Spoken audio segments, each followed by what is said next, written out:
Hey, welcome to Living the Dream with MS.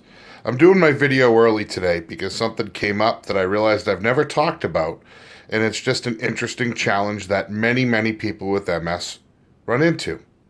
It's color blindness. It ties into the optic neuritis, but it's something that was one of the baseline tests I had when I was first being tested for MS. A lot of people don't understand color blindness, and they think that if you're colorblind, quote unquote, you only see in black and white. But that's not what it is. It's about shading. And some people have red, green, or blue, or all of them together color blindness, or they have total color blindness. Mine has to do with red and green, but not blue. So where I ran into an issue today was trying to find something on my desk. And the only way I can do it is to actually flip the camera and show you what I'm talking about. So I'm going to flip the camera for a second and show you what I'm looking at. On the left is a folder. On the right is my desk. My desk is brown. I've been told that that folder is green. What I see is the same color. So that led to some frustration and comedy today as I was trying to find not that particular folder, but a document that had that color in it, and I was looking for something and couldn't see it because of the desk. That's a little less common. The biggest challenge that I have when it comes to that is dressing. I wear a lot of tans, I wear a lot of browns, and some greens.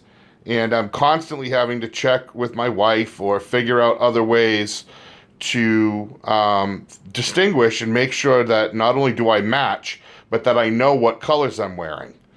I remember one time, shortly after I had gotten diagnosed, I had to travel.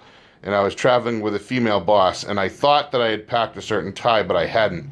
So in a panic, I knocked on her door and said, "Does this tie match with these pants?" And she chuckled at me and was like, what's your story? Because I'm a woman, you're asking me that? I said, no, it's because I'm colorblind and I have no idea. So she actually helped me pick the matching stuff for the next couple days because I had done a terrible job. Now I tend to wrap things together, whether it be ties or shirts or whatever, if I have to travel, so that I can tell the difference.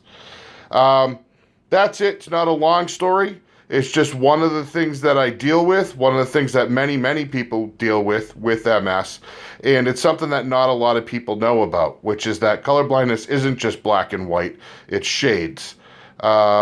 Actually, I've got another little interesting one for you that I'll show you. It's a business card, but things are highlighted. So I'm going to tell you that when I flip it down, the business and the person's name that I'm looking at are highlighted. I know because I bought it that it's a green highlighter, but what I see is a color similar to my desk. If you're ever interested in seeing what we see, you can Google. There are many color blindness simulators that'll give you an idea of what it's like. Actually, another funny thing that happened, and I knew it, and I thought about it, and then all of a sudden it made a massive thing in the press, was when the NFL did those horrible color rush uniforms last year, where they would be like the Jets were all in green, and they had somebody else, the Cardinals were all in red. But if you have RGB color blindness, everybody looked the same, and it was horrible, and the TV networks were flooded with complaints. So some information about an MS symptom that people might not know a lot about.